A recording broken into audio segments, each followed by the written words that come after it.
জি বাংলায় বেশ কয়েকটি নতুন বাংলা ধারাবাহিকের আসার গুঞ্জন শোনা যাচ্ছে, আর তার জন্য পুরনো ধারাবাহিককে বিদায় দিতে হবে। তাই জানা যাচ্ছে খুব শীঘ্রই নাকি শেষ হয়ে যাবে জি এর জনপ্রিয় ধারাবাহিক ইচ্ছে পুতুল। ধারাবাহিকের গতিবিধি দেখে সেটাই বোঝা যাচ্ছে। ধারাবাহিকের শেষ হওয়া নিয়ে মুখ খুললেন ধারাবাহিকের মুখ্য অভিনেত্রী তিতিক্ষা দাস অর্থাৎ মেঘ।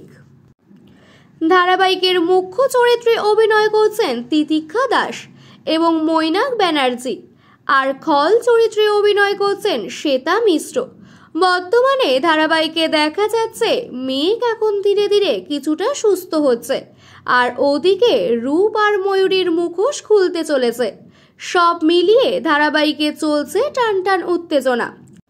আর শয়তানের মুখোশ খুলে যাওয়া মানেই ধারাবাহিক শেষ। ধারাবাহিক শেষ হয়ে যাওয়ায় অনুরাগীরা খুব বিষণ্ণ। অনুরাগীরা এই ধারাবাহিকের প্রত্যেকটা চরিত্রকে বেশ ভালোবাসে।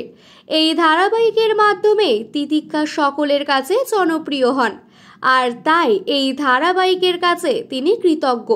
তাই তিনি সোশ্যাল মিডিয়ায় মেঘ চরিত্রের লুকের ছবি শেয়ার করে তিতিক্ষা লেখেন, এই চরিত্রটি আমার হৃদয়ে থেকে যাবে। এই পোস্ট দেখে সকলের মনে সন্দেহ জাগছে, তাহলে কি সত্যি শেষ হয়ে যাচ্ছে ইচ্ছে পুতুল? এখনো অফিসিয়ালি কিছু জানা যায়নি, এখন দেখা যাক কি হয়। গুঞ্জন যদি সত্যি হয় দর্শকরা খুবই কষ্ট পাবেন। আসলে কেউই চান না ধারাবাহিক শেষ হয়ে যাক। যদি দর্শকদের কথা রাখেন নির্মাতারা, তাহলে আর শেষ হবে না। তবে একজন সোশ্যাল মিডিয়ায় লিখেছেন, জি বাংলায় আসতে কয়েকটা নতুন সিরিয়াল, তাই ইচ্ছে পুতুল মিলি শেষ হবে। আবার আলোর কোলে 10:30টায় গিয়ে মন দিতে চায় ও শেষ হতে পারে।